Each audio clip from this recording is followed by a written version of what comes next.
안녕하세요. 민지의 꿀사연입니다. 즐겁게 감상하시고 구독과 좋아요도 많이 눌러주세요. 그럼 사연 시작해 볼까요? 요즘 주인집 아줌마랑 아주 재밌게 지내는 중이에요. 동네에서 꽃집을 운영하고 있는 이 아줌마는 짓궂기로는 정말 1등이에요. 저에게 노골적인 농담도 대놓고 엄청 많이 하는 편이고요. 처음에 저를 꼬드길 때도 자꾸 저보고 꽃집에 놀러 오라고 하더라고요. 꽃에 물도 좀 주고 자기한테도 물 좀 주고 그러래요. 처음에는 그런 노골적인 농담을 들으면 너무 놀라서 얼굴이 빨개지고는 했는데요. 이제는 그러려니 하면서 저도 아줌마의 그런 농담들을 즐기고 있네요. 사실 즐기는 정도가 아니라 아줌마랑 아주 알콩달콩 진하게 연애를 하고 있죠. 아줌마가 나이는 많고 푼숫기도 다분하지만 아주 매력이 철철 넘치고요.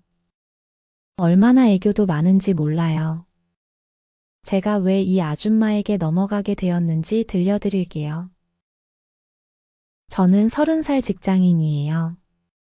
지금은 서울에서 일을 하고 있는데 제 고향은 제주도예요. 고등학교까지는 제주도에서 지냈는데 대학은 육지에 있는 곳으로 다니고 싶어서 열심히 공부했고요. 아주 좋은 대학은 아니지만 서울에 있는 대학에 진학하게 되면서 저의 홀로서기가 시작되었어요. 제주도에서 보낸 어린 시절은 생각해보면 꽤 즐거웠던 것 같아요. 저희 집은 조상 대대로 제주도에 뿌리를 내리고 살았던 제주 토박이인데요. 부모님은 전형적인 제주도 사람답게 젊었을 때는 어부와 해녀도 하셨고요. 낑깡밭을 일구시기도 했어요. 지금은 감귤 농사만 짓고 계시고요. 어린 시절 주로 떠오르는 기억은 온통 바다하고 감귤밭이에요. 여름철이면 바닷가에 나가서 노는 시간이 워낙 길어서 저랑 친구들은 등껍질이 얼마나 자주 벗겨졌는지 몰라요. 빨갛게 익은 등껍질이 벗겨지면 친구들이랑 수박 껍데기로 문지르면서 열을 식히곤 했죠. 집에 굴러다니는 해녀용 수경을 끼고서 바다에 뛰어들면 완전 다른 세상이 펼쳐졌던 기억이 있어요. 물고기며 고동 같은 것들을 구경하는 재미도 있었고요. 바깥 소리가 잘 안 들리니 완전히 다른 세상에 있는 색다른 기분이 느껴졌죠. 밤이 되면 하늘에 별이 참 많았어요. 저는 그렇게 별이 가득한 하늘이 당연한 건 줄 알았는데요. 서울에 와서 처음 본 밤하늘에는 별이 잘 보이지 않아서 놀라기도 했죠. 그렇게 즐거웠던 제주도 생활이기는 했지만 자꾸 육지 쪽으로 가보고 싶었어요. 다행히 집에서도 아들인 저는 서울에 가서 더 넓은 세상도 만나고 다양한 경험도 해보라고 권해주셨죠. 그렇게 열심히 공부해서 저는 서울에 있는 대학에 진학을 하게 되었어요. 처음에는 자취를 해보고 싶다는 생각을 했었는데요. 타지에서 혼자 집을 알아보고 하는 게 쉽지 않더라고요. 그래서 속편하게 2학년 때까지는 기숙사에서 지내게 되었죠. 서울에서 보내는 대학 생활은 정말 색다르고 신기한 것 투성이었어요. 학교에서 새로 사귄 친구들하고 번화가에 나가면 어찌나 복잡하고 사람이 많은지 놀랐던 기억이 있어요. 지금이야 그런 서울의 복잡함이 익숙해졌지만 그때는 정말로 문화 충격이었죠. 친구들은 제가 제주도 사투리를 쓰면 얼마나 재밌어 했는지 몰라요. 의외로 육지 친구들은 제주도 방언을 잘 못 알아듣는 친구들도 많더라고요. 아무튼 저는 정말 즐겁게 서울에서의 대학 생활에 적응하게 되었죠. 저는 서울에서 지내는 게 마음에 들었어요. 졸업을 하고도 서울에서 자리를 잡고 싶다는 생각을 그 무렵부터 했던 것 같아요. 그렇게 시간은 흘러서 저는 군대에도 다녀오고 복학을 하게 되었어요. 그리고 처음으로 기숙사를 나와서 자취라는 걸 해보게 되었는데요. 혼자 자취하는 것에 대한 로망이 있었는데 막상 살아보니 신경 쓸 것이 엄청 많더라고요. 빨래, 청소부터 밥 챙겨 먹는 것까지 신경 쓸 게 한가득이었어요. 저는 강제로 부지런해져야만 했죠. 그래도 자취하는 게 좋았던 점을 한 가지 꼽자면 여친이랑 데이트할 둘만의 공간이 있다는 점이었어요. 저는 그 무렵 친구 소개로 만나게 된 1살 어린 동생이랑 사귀게 되었는데요. 그 여친이랑 제 자취방에서 둘이 많이 시간을 보내곤 했어요. 자취방에서 영화를 다운받아 보기도 했고요. 같이 배달 음식을 시켜 먹거나 술을 마시면서 자취방 데이트를 즐겼죠. 그렇게 둘이 한 방에 있다 보니 자연스레 스킨십도 하게 되었고, 덕분에 저는 처음으로 여자를 알게 되기도 했어요. 그 여친이랑 깊은 사이가 되었을 때 사실 저는 속으로 결혼까지도 생각을 하고 있었거든요. 제가 그 여친을 많이 좋아해서 푹 빠져 있었기 때문이에요. 그런데 제가 4학년 졸업반이 되면서 바빠졌을 때 그 아이는 다른 남자랑 바람이 나버린 거 있죠. 저는 배신감에 그의 전화번호랑 카톡을 다 차단해버렸어요. 그 후에 몇 번인가 자취방에 찾아와서는 실수였다면서 한 번만 봐달라고 애원하기도 했는데요. 다른 남자랑 바람핀 걸 생각하니까 도저히 용서도 안 되고 같이 있는 게 싫어지더라고요. 그래서 더 매몰차게 굴면서 그 아이와 이별하게 되었죠. 다행이었던 건 졸업할 무렵이라 취업 준비도 해야 했고 정신없이 바빴다는 점이었어요. 아마 시간이 많았으면 이별의 아픔 때문에 더 힘들었을지도 몰라요. 그렇게 배신의 아픔도 뒤로 하고 열심히 취업 준비를 한 덕분인지 저는 졸업 직후에 바로 취업까지 하게 되었어요. 정말 운 좋게 서울에 있는 회사에 합격을 하게 되었고요. 이제는 서울에 온전히 정착할 수 있겠다는 생각에 기분이 날아갈 것 같았죠. 월급은 많지는 않았지만 앞으로의 전망이 괜찮은 회사였고요. 제 마음만 변하지 않으면 꾸준히 오래 다닐 수 있는 회사라서 정말 마음에 들었어요. 다들 취업하기 어렵다고 난리인데 20대 중반에 졸업하자마자 취업이라니 제 스스로도 너무 뿌듯하고 대견하더라고요. 취업 소식을 집에 전했을 때 부모님도 엄청 기뻐하시면서 동네 잔치라도 해야겠다고 난리를 치시기도 했어요. 대단히 좋은 회사도 아니어서 동네 잔치는 제가 극구 말리기는 했지만요. 그렇게 저의 직장 생활이 시작되었어요. 우선 직장 근처로 자취방을 옮기게 되었고요. 처음 몇 달은 일을 배우느라 정신없는 시간을 보내게 되었죠. 역시 남의 돈을 번다는 건 쉬운 게 아니었어요. 대학에서 배운 전공을 살린 직장이었는데도 학교 다니면서 배운 거랑 실무는 천지 차이였어요. 처음에는 매일매일이 실수의 연속이었고요.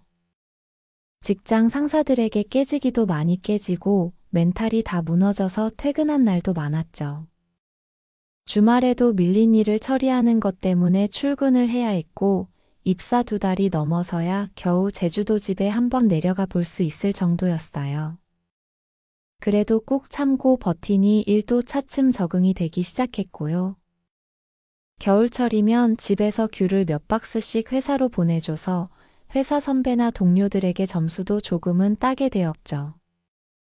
이래도 여유가 생기니 다시 연애도 해보고 싶어졌고요.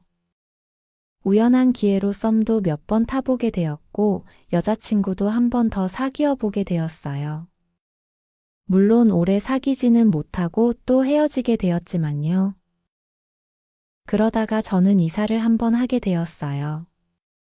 원래는 회사에서 멀지 않은 곳에 원룸을 얻어서 지내고 있었는데요. 1년 계약을 하고 들어간 집이었는데 살아보니 시끄럽기도 하고 마음에 안 드는 부분이 몇 군데 있어서 계약이 끝나자마자 이사를 하기로 했어요. 저는 깔끔한 원룸 전세를 찾고 있었는데 제가 이사할 시기가 되니 마땅한 매물이 없더라고요. 부동산을 끼고 한참을 집을 보러 다녔는데 마음에 드는 집이 없었어요. 그때 부동산 아저씨가 빌라 같은 곳 말고 단독주택 전세를 한 집 추천해 줬어요. 그때까지 살던 집보다 회사에서 조금 더 멀어지기는 했는데 일단 전세 가격이 너무 괜찮아서 끌리더라고요. 그래서 부동산 아저씨를 따라서 그 집에 가보게 되었죠. 지역이 서울이기는 하지만 그렇게 부자 동네는 아니어서 조금 걷다 보니 주택가가 나왔고요. 거기서 그 집을 찾을 수 있었어요. 겉으로 봐서는 약간 허름해 보이는 게 첫 인상은 별로였죠. 2층으로 된 단독주택이었는데 1층에 주인 집이 살고 2층이 전셋집이더라고요. 집 대문으로 들어서면 빨래 건조대 2개쯤 놓을 수 있을 만한 작은 마당이 있었고요. 옆쪽 계단으로 2층이 따로 분리되어 있는 형태였어요. 그때까지 제가 쭉 살아오던 깔끔한 형태의 원룸 빌라가 아니어서 처음에 그 집을 봤을 때는 살짝 망설여지기는 했는데요. 동네도 조용했고 무엇보다 전세 가격이 많이 괜찮아서 저는 덜컥 그 집으로 계약을 하기로 했죠. 그리고는 계약하기로 한 당일에 부동산에서 집주인 아줌마를 처음 만나게 되었어요. 엄마뻘로 보이는 주인 아줌마는 성격이 무척 쾌활해 보였어요. 옷차림이나 얼굴을 봐서는 천상 여자이기는 했죠. 어찌 봐서는 약간 푼수 같기도 했지만 그런 점이 또 매력인 사람이 있잖아요. 주인 아줌마가 그런 타입이었어요. 아줌마는 처음 만나는 건데도 저에게 이것저것 묻기도 했고요. 자기가 혼자 살아서 2층 집에 원래 여자 세입자를 구하려고 했는데 제가 잘생긴 총각이어서 전세를 준다면서 호들갑을 떨었죠. 그러면서 저한테 잘 지내보자고 제 팔뚝을 톡 치더라고요. 룸메이트도 아니고 마주칠 일이 얼마나 있다고 잘 지내자는 건가 혼자 속으로만 생각하고 말았죠. 저는 당황스러운 마음에 그냥 내내 이렇게 대답만 하고는 계약을 마무리 지었어요. 아줌마는 동네 번화가에서 꽃집을 운영하고 있다고 했는데요. 장사하는 사람이다 보니 성격이 그렇게 외향적이고 활발했나 봐요. 아무튼 저는 얼마 후에 그 집으로 이사를 가게 되었고요. 그때부터 주인 아줌마와의 일이 시작이 되었던 거죠.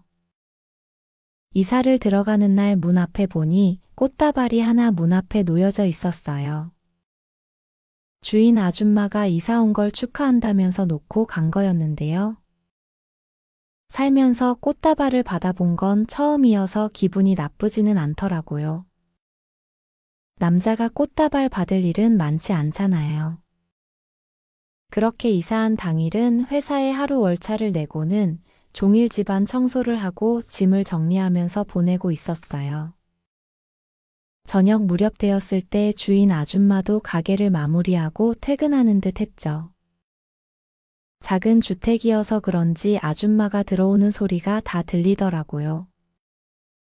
그런데 얼마 후에 문 두드리는 소리가 나서 나가보니 주인 아줌마가 올라와서는 저녁 안 먹었으면 같이 먹자면서 내려오라고 했어요. 안 그래도 이사하느라고 점심때 짜장면 한 그릇 먹은 게 전부여서 저녁은 나가서 사 먹으려던 참이었는데요. 아줌마가 저녁을 해준다니 저는 감사한 마음으로 아줌마네 집에 내려가게 되었어요. 집 안에 들어가니 누가 봐도 꽃집 사장님 집이라고 생각할 정도로 꽃이 가득했어요. 아줌마는 집안에 꽃이 많아서 예쁘지 않냐면서 자기랑 꽃이랑 헷갈리면 안 된다는 등의 요상한 농담을 던지기도 했죠. 그때 알았어요. 이 아줌마가 쾌활하기도 하지만 약간 푼숫기가 지나치다는 걸 말이죠. 아줌마는 저녁을 금방 준비한다면서 저보고 식탁에서 기다리라고 했는데요. 주방에서 음식을 준비하는 동안에도 연신 노래를 흥얼거리면서 막 엉덩이를 들썩거리고 난리도 아니었어요. 우습기도 하면서 살짝 적응이 안 되기도 했죠. 그렇게 그날 아줌마랑 마주 앉아서 처음으로 저녁을 같이 하게 되었어요. 밥을 먹으면서도 아줌마는 말을 쉬지 않았죠. 저에게 쉴 새 없이 질문을 해왔고요. 제가 제주도 출신이라는 이야기에는 밥숟가락을 내려놓고는 자기도 제주도를 엄청 좋아한다면서 제주도 이야기를 해달라고 호들갑을 떨어댔어요. 젊은 총각이랑 식사를 같이 하니 막 심장이 두근거려서 밥이 안 넘어간다면서 민망한 농담을 하기도 했고요. 솔직히 아줌마가 나이에 비해서 젊게 사는 느낌이어서 재밌기도 했는데요. 약간은 기가 빨리는 느낌이 들기도 했죠. 그래도 아줌마 덕분에 그날 저녁은 든든하게 먹었고요. 저도 덩달아서 이야기도 많이 하다 보니 의외로 아줌마하고의 시간이 즐거운 듯 했어요. 그렇게 아줌마하고 인연이 시작되고 있었죠. 출퇴근하면서 종종 아줌마랑 마주치면 아줌마는 엄청 활기차게 인사하면서 아는 체를 해주었고요.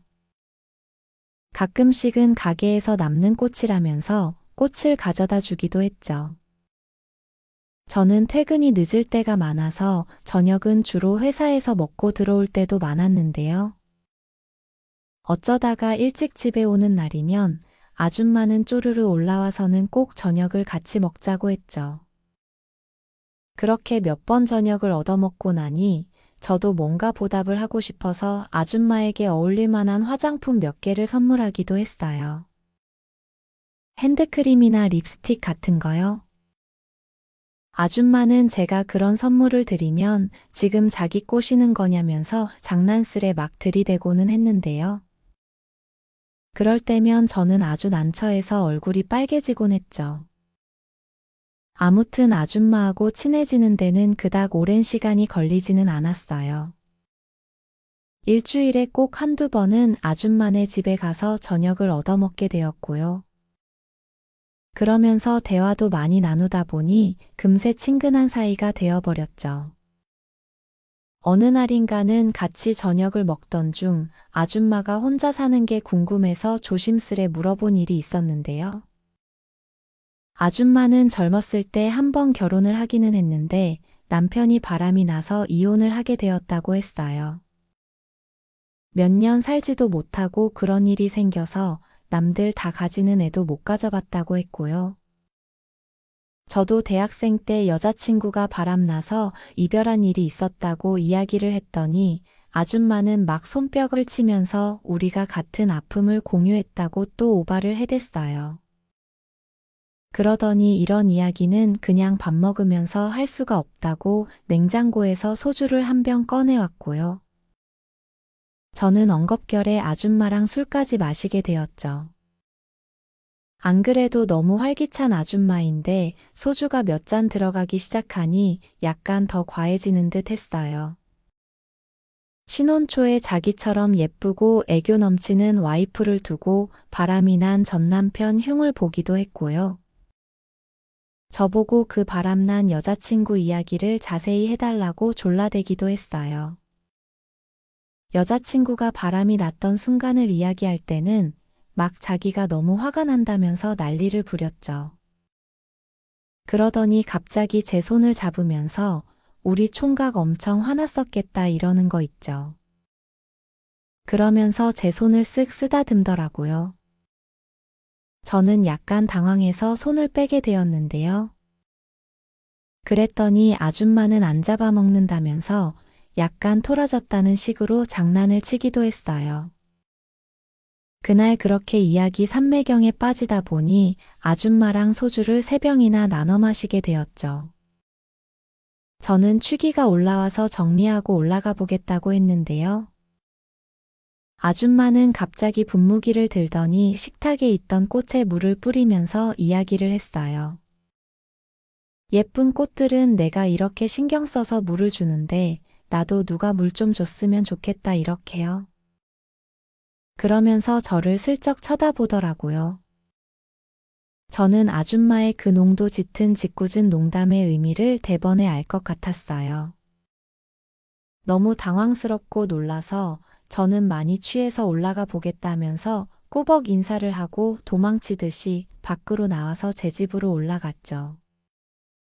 그날 침대에 누워서 잠을 청하려는데 아줌마의 그 말이 자꾸 생각이 나더라고요. 저는 그전까지는 아줌마에게 조금도 은큼한 마음을 가져본 일이 없었는데요. 그날부터 아줌마랑 그런 사이가 되는 게 계속 상상이 되면서 혼란스러워지기 시작했어요. 나이는 많지만 천상 여자 같기도 하고 애교도 넘치는 타입이라서 연애할 때도 화끈할 것 같은 생각이 들기도 했고요. 또 한편으로는 엄마뻘인 아줌마를 상대로 그런 상상을 하는 제 모습이 어처구니가 없기도 했어요. 그 후로 아줌마를 마주치면 얼굴이 빨개지면서 요상한 느낌이 들기 시작했죠. 아줌마는 그런 제 마음을 아는 건지 모르는 건지 그 후로도 계속 들이대고 짓궂게 저를 대했어요. 어느 날인가는 출근할 때 아줌마를 마주치게 되었는데요. 저를 보고는 꽃에 물 주러 언제 올 거냐고 물어보는 통에 제 얼굴이 갑자기 빨개졌고요. 저는 얼버무리면서 대답도 잘 못하고는 도망치듯이 그 자리를 피해버리는 일도 있었어요. 아줌마는 빠른 걸음으로 도망가는 제 뒤에서 회사 잘 다녀오라면서 깔깔거리고 웃어댔죠. 그런데 사람 마음이 참 이상한 것 같아요. 아줌마가 그렇게 들이대고 노골적으로 신호를 보내니 제 마음이 흔들리는 게 느껴지기 시작했어요. 저도 남자라서 어쩔 수가 없었던 것 같아요. 마침 여자친구랑 헤어지고 꽤 오래 연애를 못해서 외롭기도 했고요.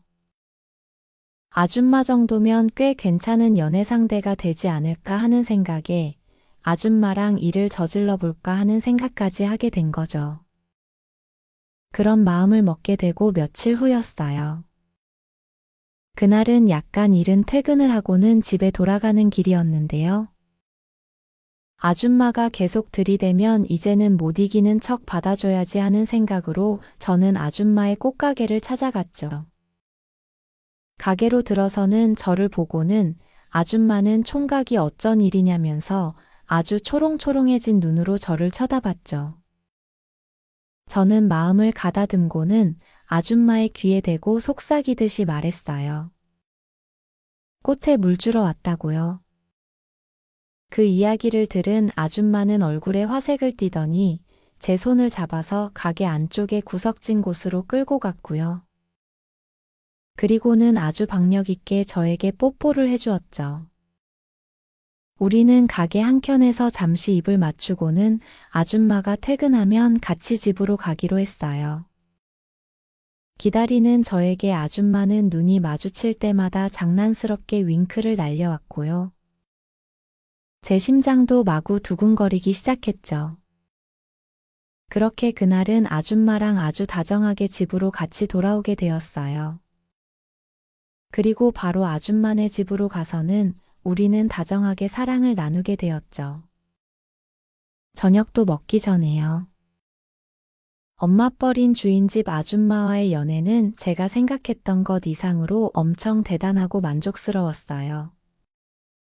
사랑을 나눈 이후에 아줌마도 만족스러웠는지 소녀처럼 들뜬 얼굴로 저녁상을 맛있게 준비해 주었고요. 우리는 서로 끈적이는 눈빛을 나누면서 저녁도 먹고 가볍게 술도 한 잔 곁들였어요. 그리고는 잠시 후에 한 번 더 사랑을 나누게 되었네요. 그렇게 그날은 아줌마네 집에서 밤을 보내게 되었고요. 다음날 아침까지 같이 먹고는 출근을 하게 되었어요. 아줌마는 출근하는 제 뺨에 뽀뽀를 해주면서 꽃에 물 줘서 만족스러웠다고 잘 다녀오라고 인사를 해주었죠. 그렇게 주인집 아줌마와의 연애가 시작되었어요. 아줌마는 나이만 많았지 젊은 여자들하고 큰 차이도 없을 만큼 신체적으로도 아주 훌륭했어요. 또 애교도 어찌나 많은지 약간 푼숙기 섞인 성격이 사랑스럽게 느껴지기도 했고요. 또 아줌마는 연애를 하면서도 야릇한 말을 많이 던지는 편인데요. 너무 노골적이고 선정적이어서 차마 제 입으로는 못 꺼낼 정도네요. 아무튼 저도 아줌마와의 연애가 너무 좋고 만족스러워요. 요즘은 거의 매일 밤을 아줌마네 집에서 같이 보내고 있어요. 아줌마가 꽃에 물을 안 주면 시들어버린다면서 매일 저를 보채오거든요. 저도 아직은 팔팔한 편이고 아줌마가 좋아서 그 요구에 응하면서 즐기고 있어요. 아줌마는 어떨 때는 아예 저보고 같이 살자는 이야기를 하기도 하는데요. 그런 말이 농담인 건지 진담인 건지 워낙 짓궂고 장난치기를 좋아하는 아줌마라서 헷갈리기도 해요. 제가 선뜻 그 이야기에는 답을 못하면 제 가슴팍을 꼬집으면서 꽃에 물만 주는 나쁜 남자라고 응석을 부리기도 하죠. 우리는 그렇게 행복하고 다정한 시간을 보내고 있어요. 앞날은 알 수 없지만 한 가지는 분명한 것 같아요. 앞으로 다른 누군가와 또 연애를 하게 될 수도 있겠지만 이 아줌마만큼 저를 즐겁게 해주는 사람은 찾기가 어려울 것 같네요.